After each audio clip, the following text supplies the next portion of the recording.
తాకట్లో ఉన్న మీ బంగారాన్ని విడిపించి ఆ రోజు ఆన్లైన్ రేటుకి కొంటాం. Sharma gold company.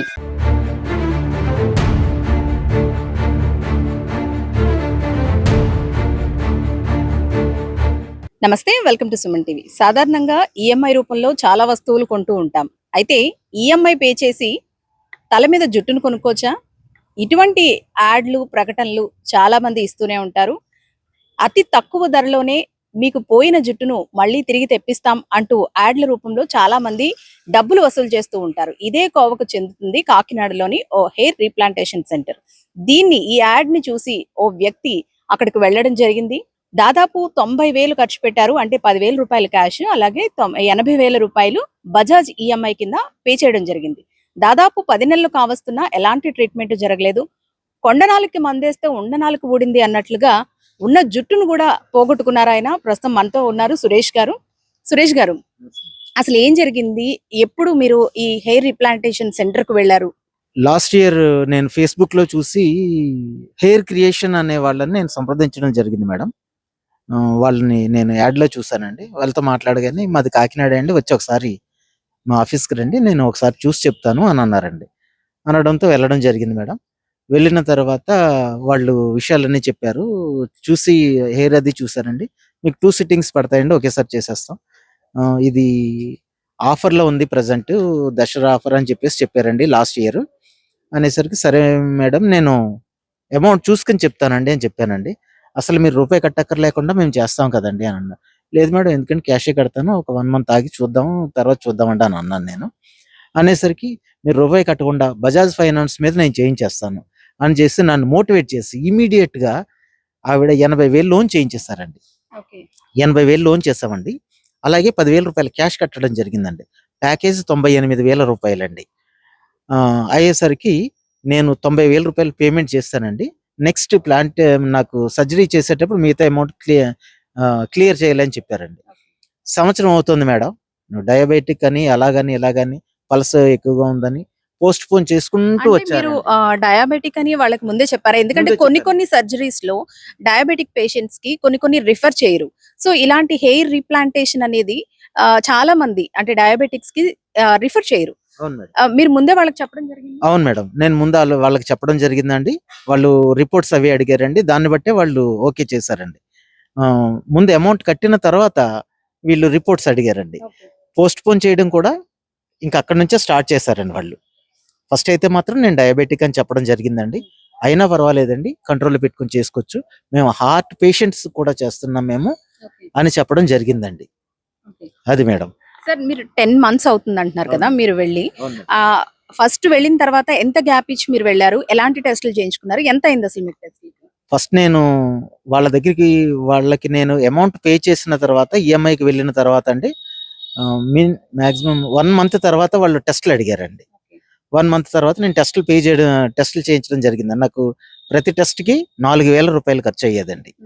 అలాగే 3 సార్లు చేయించి ఇచ్చానండి నేను. అది మేడం. అంటే మీరు వెళ్ళిన ప్రతిసారి ఏం చెబుతున్నారు? దాదాపు 10 నెలలు అయ్యిందంటే కనీసం ట్రీట్మెంట్ కొంచెమైనా స్టార్ట్ చేస్తూ ఉంటారు. మీరు కనీసం అక్కడికి వెళ్ళినప్పుడు వాళ్ళని కాంటాక్ట్ చేసినప్పుడు ఆ అట్మాస్ఫియర్ నిజంగా మీకు అక్కడ ట్రీట్మెంట్ జరుగుతుంది అనిపించిందా? అక్కడ డాక్టర్లు కూడా ఏ విధంగా ఉండేవారు? లేదు మేడం, అక్కడ డాక్టర్ అంటూ ఎవరు లేరండి ప్రత్యేకించి. నిన్న 5వ తారీఖు నాకు ఫోన్ చేసి 4వ తారీఖు సాయంత్రం ఫోన్ చేసి ఒకసారి రండి అని అన్నారండి. వెళ్ళడం జరిగింది. వెళ్ళిన తర్వాత 5వ తారీఖు మీకు సర్జరీ ఉందండి అని అన్నారండి. అనేసరికి అక్కడ చూస్తే సర్జన్స్ ఎవరు కనపడలేదండి.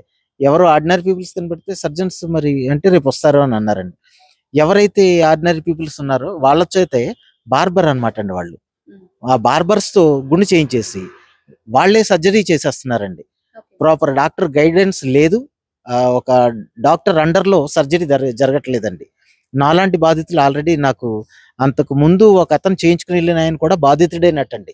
నాకు పోలీస్ స్టేషన్కి వెళ్తే కానీ తెలియలేదు. అందుకేనండి 2 టౌన్ లో కంప్లైంట్ ఇచ్చిన తర్వాత సిఐ గారు మీ మీద చాలా కంప్లైంట్స్ వస్తున్నాయి, లాస్ట్ టైం ఇలా చేసావు అని తిడుతూ ఉంటే పలానా అబ్బాయికి అయిపోయిందండి అని చెప్తున్నారండి. ఆ అబ్బాయి నాకు ముందే వచ్చి కనిపించాడు అనమాట అండి. నాకు తెలియదండి అబ్బాయికి ఇలాగని జరిగిందన్న విషయం నాకు కూడా చెప్పలేదు. స్టేషన్కి వెళ్ళిన తర్వాత తెలిసిందండి. నాలాంటి బాధితులు మరి ఇంకెంతమంది ఉన్నారో తెలియదండి. మీరు ఏం చేస్తుంటారు అసలు? నేను ఆక్యుపంచరిస్ట్. సార్ మీరు ఆక్యుపెంచరిస్ట్ అంటున్నారు. సో మినిమం అంటే దాని మీద కాస్తైనా మీకు అవగాహన ఉంటుంది. ఇటువంటి ట్రీట్మెంట్స్ ఎలా ఉంటాయి నిజంగా అంటే బట్టతల అనేది చాలా మంది సఫర్ అవుతున్నారు అవును ఆ మేడం. ఇష్యూతో. కామన్ చాలా మందిలో అంటే వయసు అయిపోయిన తర్వాత వచ్చేది వేరు, పెళ్లికి ముందు వచ్చేది వేరు. అవును పెళ్లికని చాలా మంది ఏంటంటే సర్లే హెయిర్ రీప్లాంటేషన్ చేయించుకుంటే కాస్తైనా బెనిఫిట్ అవును మేడం. ఉంటుంది అవును అనుకుంటారు. బట్ మీరు అంతా చూసారు, మీరు ఇటువంటి విషయాల్లో మీకు నాలెడ్జ్ ఉంటుంది. అవును. కానీ ఎందుకు మీరు అలా రాంగ్ స్టెప్ వేయాల్సి వచ్చింది? అంటే మేడం డయాబెటిక్ కంట్రోల్లో ఉంటే ప్లాంటేషన్ చేయించుకోవచ్చండి. అవకాశం ఉందండి. అది కంట్రోల్‌లోనే ఉంటుంది కదా! పెద్ద సమస్య లేదనుకున్నానండి. అయితే ఒకటండి రియల్‌గా చేసేటటువంటి ప్లాంటేషన్ వాళ్ళు ఉన్నారండి.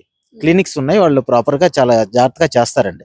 వీళ్ళైతే డాక్టర్ అండర్‌లో కాకుండా ఎవరినో నార్త్ వాళ్ళని తీసుకొచ్చి చేయించేస్తున్నారు అంతేనండి. వాళ్ళు సర్జన్స్ కాదండి. అది అది మేడం. మీకు ఫేక్ అని ఇప్పటివరకు ఎప్పుడు అనిపించలేదు? నాకు అనిపించలేదు అంటే నాకు మొన్న వెళ్ళిన తర్వాత నాకు అనిపించిందండి. ఎందుకంటే వాళ్ళు గుట్కా నములుతూ అటు ఇటు తిరుగుతూ సర్జన్స్ అలా ఉండరండి. ఒక సర్జన్ హెయిర్ రిమూవ్ చేయడండి. తను బార్బర్ చేసే పనేముందో అదే చేసాడండి అతను. ఓకే. ఓకే. తనే వచ్చేసి అక్కడ కూర్చొని చేసేస్తున్నాడు. ఒక సర్జన్‌కి ఉండే డిగ్నిటీ వాళ్ళలో కనిపించలేదండి. అది మేడం. సార్ మీరు ఇప్పుడు 2 టౌన్ పోలీస్ స్టేషన్ లో కంప్లైంట్ చేయడం జరిగింది. మీకు ఇలా అన్యాయం జరిగింది. దాదాపు 10 నెలలు అయింది. 90,000 ఖర్చు పెట్టాను. టెస్టుల రూపంలో మరో 12,000 వరకు ఖర్చు పెట్టాను అంటున్నారు. మీరు కంప్లైంట్ చేశారు కదా, ఎలా స్పందించారండి దీని మీద? స్టేషన్‌లో సీఐ గారు, స్టాఫ్ అందరూ బానే స్పందించారండి. నాకు సహాయం చేయడానికి ఉన్నారు. అలాగే మీడియా మిత్రులు కూడా నాకు చాలా హెల్ప్ చేశారు. రైట్ తర్వాత ఏమైందంటే మేడం వీళ్ళు మీరంత పే చేయలేదు మాకు అని చెప్తారండి. ఓకే. మీరంత పే చేయలేదు అలా ఇలాగని అంటే సీఐ ఇందులో గారు మనం ప్రూఫ్ క్లియర్ గా చూపించొచ్చు. ఎందుకంటే అవును. 80,000 బజాజ్ ఫైనాన్స్ బజాజ్ నుంచే మీరు పే ఫైనాన్స్ మేడం. చేశారు. అవును మేడం. నా దగ్గర ప్రూఫ్స్ ఉన్నాయండి. లేదండి ఈళ్ళు డౌన్ పేమెంట్ కట్టలేదండి. అవి చేయలేదు, ఇవి చేయలేదు. మాకు 70,000 కట్టారు. 74,000 కట్టారు అని చెప్తున్నారు మేడం వాళ్ళు. ఓకే. ఫైనల్ గా ఏం చెప్తారండి? ఇప్పుడు ప్రెజెంట్ అయితే స్టేట్మెంట్ తీసుకురమ్మన్నారండి సీఐ గారు. తీసుకొచ్చిన తర్వాత నేను చూస్తానని అన్నారండి. సీఐ గారు అయితే అంటే మీరు ఫైనల్ గా ఏం చెప్తారు? ఇలాంటి హెయిర్ రీప్లాంటేషన్ సెంటర్స్ ని చాలా మంది ఆశ్రయిస్తూ ఉంటారు. అవును. ఇది ఒక కామన్ ప్రాబ్లం అయిపోయింది ఈ అవును. బాల్ హెడ్ అనేది. అవును. చాలా మంది ఆశ్రయిస్తూ ఉంటారు. సో మీరు పర్సనల్ గా ఇంత ఎక్స్పీరియన్స్ చేశారు. సో ఏం చెప్తారు? ఖచ్చితంగా ప్లాంటేషన్‌కి వెళ్ళే ముందు ఆ సెంటర్ యొక్క స్థితిగతులు తెలుసుకొని గాని వెళ్ళకూడదండి. ప్లాంటేషన్ అనేది చిన్న విషయం అయితే కాదండి. ప్రాపర్ డాక్టర్ అండర్‌లో జరగకపోతే ఎవరైతే చేయించుకోవాలనే ఉత్సాహంతో వెళ్తారో చాలా నష్టపోవాల్సి ఉంటదండి. ఆర్థికంగా, మానసికంగా నష్టపోవాల్సి ఉంటదండి. ఇప్పుడు నేనొక సమాజంలో సరదాగా తిరిగే వ్యక్తినండి.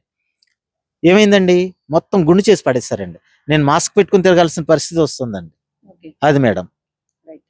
సో చూసారు కదా, hair replantation VRS hair replantation centre ని హెయిర్ అంటే ఆయనకి మొత్తం హెయిర్ లేకుండా కాదు, లైట్ గా బాల్ హెడ్ ఉంటే దాన్ని కవర్ చేసుకోవడం కోసం, అది కూడా వ్యాపార ప్రకటన చూసి, ఫేస్బుక్ లో వచ్చిన ఒక ప్రకటన చూసి ఆయన అక్కడ ఆశ్రయించడం జరిగింది. దాదాపు 90,000 రూపాయలు అక్కడ ఫీజు పే చేయడం జరిగింది. దీనికి సంబంధించి పూర్తి ఆధారాలు కూడా ఉన్నాయి. అంటే 10,000 రూపాయలు డౌన్ పేమెంట్ తో పాటు 80,000 రూపాయలు బజాజ్ ఈఎంఐ ద్వారా ఆయన చెల్లించారు. తర్వాత దాదాపు 10 నెలలు కావస్తోంది. ఎప్పుడు వెళ్ళినా టెస్ట్‌ల పేరుతో మరో 4, 5 వేలు ఖర్చు పెట్టాల్సి వచ్చిందే కానీ ఎలాంటి ట్రీట్మెంట్ జరగలేదంటూ కూడా ఆయన వాపోతున్నారు. ఈ ఉన్న అంటే లేని జుట్టు కోసం వెళ్తే ఉన్న జుట్టు కూడా తీసేసి మొత్తానికి గుండు చేశారనేసి ఆయన బాధపడుతున్నారు. అలాగే ఈ రోజు 2 టౌన్ పోలీస్ స్టేషన్‌లో కంప్లెయింట్ కూడా చేయడం జరిగింది. ఇటువంటి హెయిర్ రీప్లాంటేషన్ సెంటర్స్ ఏవి ఉంటాయో వాటిపై కఠిన చర్యలు తీసుకోవాలి. ఎవరైనా చేయించుకునే ముందు కూడా ఒకసారి ఆలోచించాలంటూ కూడా ఆయన ఆవేదన వ్యక్తం చేస్తున్నారు. కెమెరా పర్సన్ చిన్నతో అనుశ్రీ, సుమన్ టీవీ, కాకినాడ.